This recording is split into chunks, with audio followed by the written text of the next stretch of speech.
Hello everyone, कैसे हो आप सब। एक बार पुनः स्वागत है आप सभी का हमारे अपने YouTube channel A to Z biology classes पर। आज की इस वीडियो में हम देखेंगे क्लास 12 बायोलॉजी NCERT चैप्टर 4 हमारा चल रहा है। देखिए चैप्टर 4 के जितने भी इंपॉर्टेंट क्वेश्चन हैं उसकी हमने कई सारी वीडियो भी आपको प्रोवाइड करा दी है इसके पहले। यदि अभी तक आप नहीं देखे हैं तो आप प्ले में जा करके देख सकते हैं।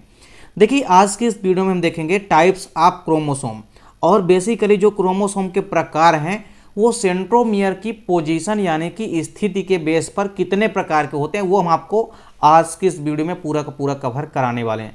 तो देखिए गुणसूत्रों के प्रकार हम देखेंगे, और गुणसूत्रों के प्रकार में भी जो सेंट्रोमियर की स्थिति के आधार पर गुणसूत्रों के प्रकार है वो हम आपको आज की इस वीडियो में कराने वाले हैं। देखिए सेंट्रोमियर की स्थिति के आधार पर जो गुणसूत्र के प्रकार होते हैं वो 4 प्रकार के होते हैं। पहला है टीलोसेंट्रिक, दूसरा है एक्रोसेंट्रिक, तीसरा है सब मेटासेंट्रिक और चौथा है मेटासेंट्रिक। अब आप देखेंगे कि टीलोसेंट्रिक की यदि हम बात करते हैं, सबसे जो पहला प्रकार है टीलोसेंट्रिक। जैसा कि स्पष्ट है नाम से कि टीलोसेंट्रिक, तो टीलो वर्ड का मतलब है टील का मतलब होता है, आप समझ सकते हैं कि सिरे पर। तो टीलोसेंट्रिक में आप देखेंगे कि इस प्रकार के जो गुणसूत्र होते हैं, इस प्रकार के गुणसूत्र में जो सेंट्रोमियर स्थित होता है वो एक छोर पर यानी एक सिरे पर उपस्थित होता है। देखिए गुणसूत्र में 2 सिरे होते हैं, एक तो अग्र सिरा होगा, एक पश्च सिरा। लेकिन यदि हम बात करें कि इस प्रकार के गुणसूत्र में जो सेंट्रोमियर होता है यानी टीलोसेंट्रिक प्रकार के क्रोमोसोम में आप देखेंगे कि जो सेंट्रोमियर होता है वह एक साइड पर यानी कि एक ही सिरे पर उपस्थित होगा। तो आप यहां पे पाएंगे कि ये बेसिकली गुणसूत्र जो होते हैं ये एनाफेज में छड़ के आकार के दिखाई देते हैं। आप यहां पे समझ सकते हैं, जैसे यहाँ पे आप डायग्राम के थ्रू भी देख सकते हैं कि कुछ इस प्रकार से आपको दिखाई देगा।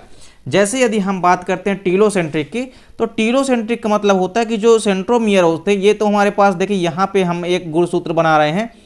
इस गुणसूत्र में आप देखेंगे कि जो सेंट्रोमियर होता है वो एकदम से कहाँ होता है, सिरे पर स्थित होता है। नीचे की जो हमारी संरचना ये गुणसूत्र की भुजा है, तो गुणसूत्र की केवल एक ही भुजा दिखाई देगी और गुणसूत्र आपको कुछ छड़ के आकार का दिखाई देगा। और इसके ऊपर आप देखेंगे कि यहाँ पर जो सेंट्रोमियर स्थित होता है, सेंट्रोमियर जो स्थित है ना यहाँ पे, ये कहाँ स्थित है, ये गुणसूत्र के एकदम सिरे पर यानी कि ऊपर उपस्थित है। तो यदि सेंट्रोमियर गुणसूत्र के सिरे के एकदम ऊपरी भाग पर उपस्थित होता है तो इस प्रकार के गुणसूत्र को हम क्या कहते हैं, टीलोसेंट्रिक कहते हैं। तो आप यहाँ पे समझ सकते हैं कि जो टीलोसेंट्रिक प्रकार का गुणसूत्र होता है इसमें आप देखेंगे कि सेंट्रोमियर कहाँ स्थित होता है, गुणसूत्र के एकदम से ऊपर, और गुणसूत्र जो है एक आपको छड़ के आकार का दिखाई देता है लंबा सा। अब इसके बाद जो दूसरा प्रकार है वो है एक्रोसेंट्रिक। एक्रोसेंट्रिक में आप देखेंगे कि इस प्रकार के गुणसूत्र में क्या होता है कि सेंट्रोमियर को की जो पोजीशन होती है वो गुणसूत्र के एक छोर से या एक सिरे से थोड़ा नीचे पाया जाता है, जिसे हम गुणसूत्र की एक भुजा अत्यंत छोटी और दूसरी भुजा अत्यंत बड़ी होती है। दूसरा भी आप यहाँ पे इजीली समझ सकते हैं, जैसे हमारे पास एक यहाँ पे डायग्राम है कुछ इस प्रकार से। तो हमने क्या कहा कि एक्रोसेंट्रिक में क्या होता है कि जो गुणसूत्र में जो सेंट्रोमियर स्थित होता है वो सिरे वाले भाग से थोड़ा नीचे उपस्थित होता है। तो ये देख सकते हैं आप, ये जैसे ये हमारा देखिए गुणसूत्र का क्या है, एकदम से सिरा है, तो सिरे के ऊपर उपस्थित। टीलोसेंट्रिक में आपने क्या देखा कि सेंट्रोमियर कहाँ स्थित है, ये हमारा क्या है, ये तो है सेंट्रोमियर, तो ये तो हमारे सेंट्रोमियर है। अब सेंट्रोमियर कहाँ पर स्थित है, तो देखिए सेंट्रोमियर जो है सिरे पर एकदम उपस्थित है। लेकिन जो दूसरा वाला है हमारा जो एक्रोसेंट्रिक है, तो एक्रोसेंट्रिक में आप देखेंगे कि एक्रोसेंट्रिक में जो गुणसूत्र होता है इसमें सेंट्रोमियर गुणसूत्र के सिरे पर उपस्थित नहीं होता है बल्कि सिरे से थोड़ा नीचे। ये तो सिरा हो गया, तो सिरे से देखिए थोड़ा सा नीचे यहाँ पे सेंट्रोमियर उपस्थित होता है, जिस कारण से आप देखेंगे ये तो हो गया सेंट्रोमियर, तो ये हो गया सेंट्रोमियर। अब देखिए जब सेंट्रोमियर सिरे से थोड़ा नीचे स्थित होता है तो गुणसूत्र की जो एक भुजा होती है वो तो लंबी दिखाई देती है, तो ये वाली जो भुजा है आपको लंबी दिखाई दे रही है, इसलिए इसको हम क्या कहेंगे, लंबी भुजा कहेंगे यानी कि लॉन्ग आर्म कहेंगे। वहीं ये वाली जो है शॉर्ट आर्म है, ये वाली क्या है, ये वाली आपकी शॉर्ट आर्म है। तो यहाँ पे आप अब समझेंगे कि जो एक्रोसेंट्रिक प्रकार का गुणसूत्र होता है इसमें जो सेंट्रोमियर होता है ना, ये सिरे से थोड़ा नीचे स्थित होता है, जिस कारण से गुणसूत्र की एक भुजा छोटी होती है और दूसरी भुजा काफी लंबी होती है। इसके बाद देखिए जो तीसरा प्रकार है वो है सब मेटासेंट्रिक। सब मेटासेंट्रिक में आप पाएंगे कि इस प्रकार के गुणसूत्र में जो सेंट्रोमियर होते हैं वो मध्य भाग से थोड़ा हट कर पाया जाता है।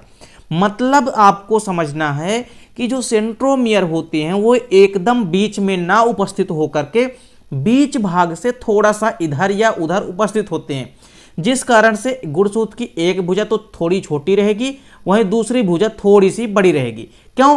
क्योंकि आप वैसे भी समझ सकते हैं कि जो सेंट्रोमियर है वो गुणसूत्र के एकदम मध्य में तो नहीं है। यदि एकदम मध्य में होता तो दोनों भुजा कैसी होती? बराबर होती।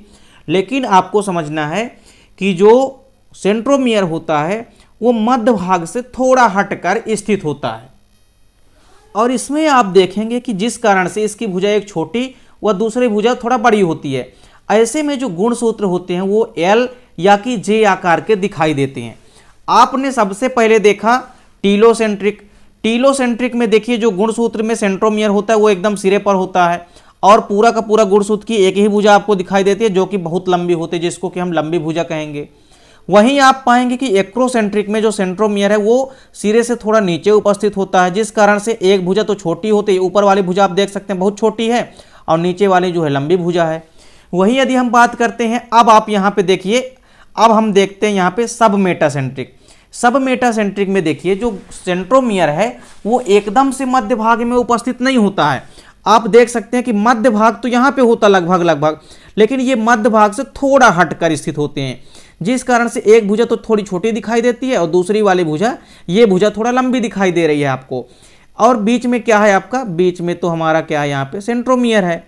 तो सेंट्रोमियर जब एकदम मध्य में उपस्थित नहीं होता है, गुणसूत्र के मध्य भाग से थोड़ा हटकर उपस्थित होता है, इस प्रकार के सेंट्रोमियर को हम सब मेटासेंट्रिक कहते हैं। और ऐसा गुणसूत्र आपको, आप यदि इस संरचना को कुछ ऐसा संरचना को आप यदि मोड़ दें तो ये कुछ एल आकार का दिखाई देगा। आप यदि इस संरचना को ऐसे यदि घुमा देते हैं तो ये संरचना आपको एल आकार की दिखाई देती है इस प्रकार से। तो कुल मिला के आपको यहाँ पे समझना है, सीधे करके आप देखेंगे तो या तो ये जे आकार की दिखाई देगी, या तो आपको कैसे दिखाई देगी, या तो आपको एल आकार की दिखाई देगी। तो सब मेटासेंट्रिक में आपको देखना है कि जो गुणसूत्र होता है उसमें सेंट्रोमियर एकदम मध्य भाग में उपस्थित ना होकर के मध्य भाग से थोड़ा हटकर उपस्थित होता है। और चौथा और आखिरी हमारा पॉइंट है मेटासेंट्रिक। मेटासेंट्रिक का मतलब है कि इस प्रकार के जो गुणसूत्र होते हैं उनमें सेंट्रोमियर लगभग मध्य भाग में ही पाया जाता है, जिस कारण से जो गुणसूत्र की दोनों भुजाएं होती है वो एकदम से आपको देखने में इक्वल दिखाई देती है। कहने का मतलब ये है कि आप जब देखेंगे मेटासेंट्रिक में तो गुणसूत्र के एकदम मध्य में सेंट्रोमियर उपस्थित होगा। यहाँ पे आप देख सकते हैं जैसे यहाँ पे गुणसूत्र की दो भुजाएं हैं और दोनों भुजाओं के मध्य में यहाँ पे आपको सेंट्रोमियर कुछ इस प्रकार से नजर आ रहा है।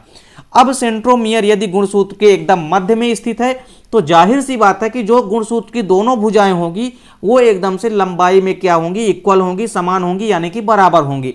इस प्रकार से आपने देखा कि सेंट्रोमियर की पोजीशन के बेस पर जो गुणसूत्रों के प्रकार होते हैं वो चार प्रकार के होते हैं: टीलोसेंट्रिक, एक्रोसेंट्रिक, सब मेटासेंट्रिक और मेटासेंट्रिक। तो गुणसूत्र के सिरे पर जब सेंट्रोमियर उपस्थित होता है उसे हम टीलोसेंट्रिक कहते हैं। वहीं सेंट्रोमियर जब गुणसूत्र के सिरे से थोड़ा नीचे उपस्थित होता है तो उसे हम एक्रोसेंट्रिक कहते हैं। गुणसूत्र मध्य भाग से थोड़ा यदि हट करके यदि सेंट्रोमियर उपस्थित होता है गुणसूत्र में तो उसे हम सब मेटासेंट्रिक कहते हैं, और यदि सेंट्रोमियर गुणसूत्र के एकदम मध्य में उपस्थित होता है तो उसे हम मेटासेंट्रिक कहते हैं। उम्मीद करता हूं दोस्तों वीडियो पसंद आई होगी। दोस्तों चैनल पे यदि नए हैं तो चैनल को सब्सक्राइब अवश्य कर लें, ज़्यादा से ज़्यादा दोस्तों के बीच शेयर कीजिए। मिलते हैं दोस्तों नेक्स्ट वीडियो में, तब तक के लिए जय हिंद, वंदे मातरम।